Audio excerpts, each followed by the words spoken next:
So let's talk about a few more rational equations. And sometimes you're going to run into some things where you might end up with more than one answer. So in our previous examples, we'd say those simplify to linear, which basically means there's only going to be one solution. Everything the exponents are only going to be like x to the first power. But you can have things like this, where say we've got like 3 plus 1 over x is equal to, say, 10 over x squared. So when I simplify this, remember, we're multiplying by our LCD. And here, our common denominator is an x squared. I've only got x in my denominator, but I always have to choose the highest power. So I'm going to multiply this whole thing by x squared. And then I distribute that x squared to all of my terms. So here I've got 3x squared. For my second term, one of these x's is going to cancel, so I'll just have plus 1x. And over here on the right, all of the x squares cancel, so I'll be left with a 10. Now, at this point, I'm left with a quadratic equation. So I'm going to go ahead and solve this, and we've got one tool at this point to solve these. So I'm going to go ahead and use that. I'm going to subtract 10 from both sides, and then I'm going to factor this puppy. So I'll have 3x squared plus x minus 10 is equal to 0. And looks like 3 times negative 10 is negative 30. And I'm going to go through factoring this pretty quickly. So need a factor pair of 30, negative 30, that adds up to be 1. And it looks like I could do negative 1 and 30. No. 2, 15. No. It's not 3 and 10. 4 does not go in, but 5 does. 5 times 6. So this would add up to be 1. So if I do 3x squared minus 5x plus 6x minus 10 equals 0, I'll factor an x out of these. We'll have x times 3x minus 5. Out of these two, I can factor 2 out. And when I finish this up, I've got 3x minus 5 and x plus 2, or times x plus 2 is equal to 0.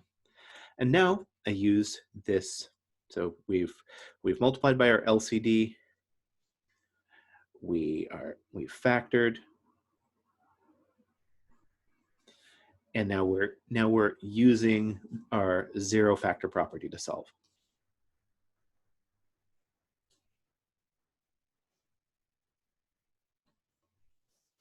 So we're just going to set each of these at 3x minus 5 equal to 0, and I'll set x plus 2 equal to 0. I'm going to do the easy one first, because what's wrong with easy?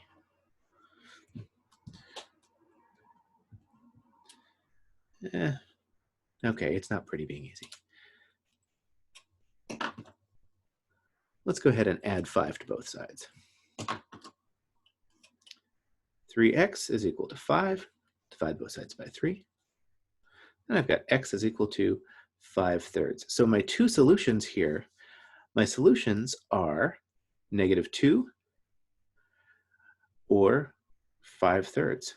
So there's my two solutions to this. And just at a quick glance, it looks like x could not equal 0. So both of these solutions should work out. So these come out with more than one.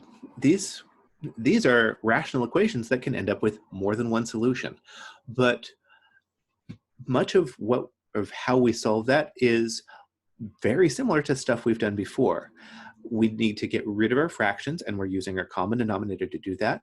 And that's just a single step. It is a complicated step, or it might seem complex, but it's just a single step. The rest of it is just solving some things like we had before. We've got we've got a quadratic equation which we can factor and solve. Let's do another one. And how about this example? This looks like a fun one. And my next example is going to be y minus 4 over y squared minus 5y is equal to 2 over y squared minus 25. So here, I've got a little bit of figuring out. I need to figure out just what my common denominator is. And it looks like, let's see, when I factor my denominators, I can just take out a y over here, so that would be y times y minus 5. I'm going to leave myself some space because I'm, in just a second, I'm going to be multiplying everything.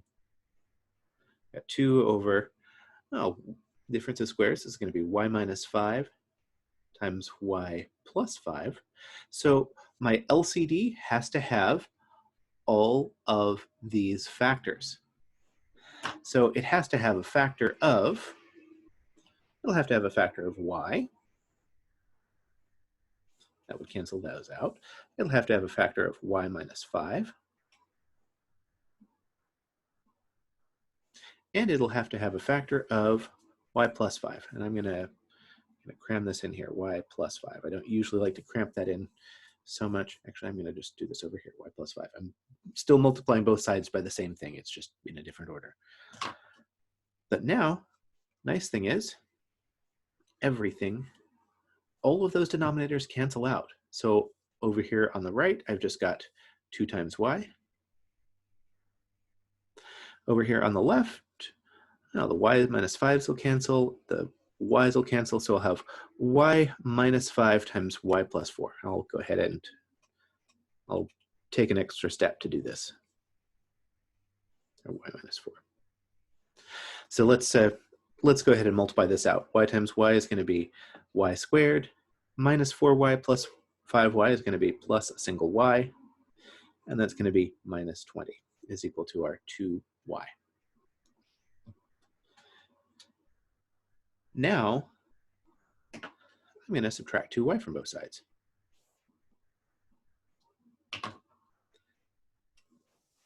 I realize I'm going to slow down in just a second here because I realize folks are probably looking at this and going, okay, what's happening? This is moving pretty fast.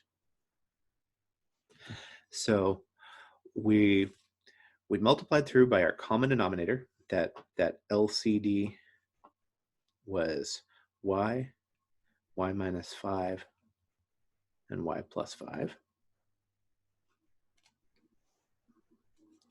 When we canceled that out, I was left with just a factor of y, so I had y times 2 over here on the left, or on the right.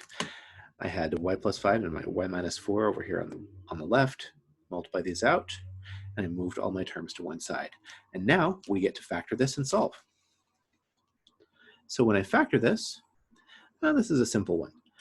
It looks like negative 20, looks like a 4 times a negative 5 would multiply together to be negative 20 and add together to be negative 1.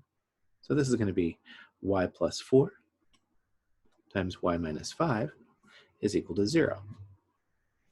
And y plus 4 gives us a solution of negative 4. And y minus 5 gives us a solution of 5. But I'm going to point something out. What would happen if I were to plug in these solutions up above? If I had y equal to 5, what would happen? What would happen here?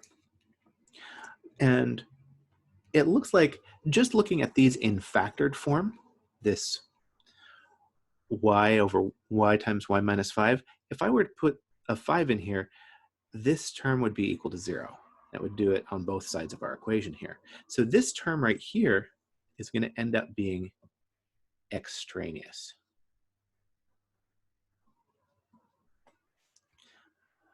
But a negative 4 would not give me a 0 in either of my denominators. So this one only has one solution of y minus 4.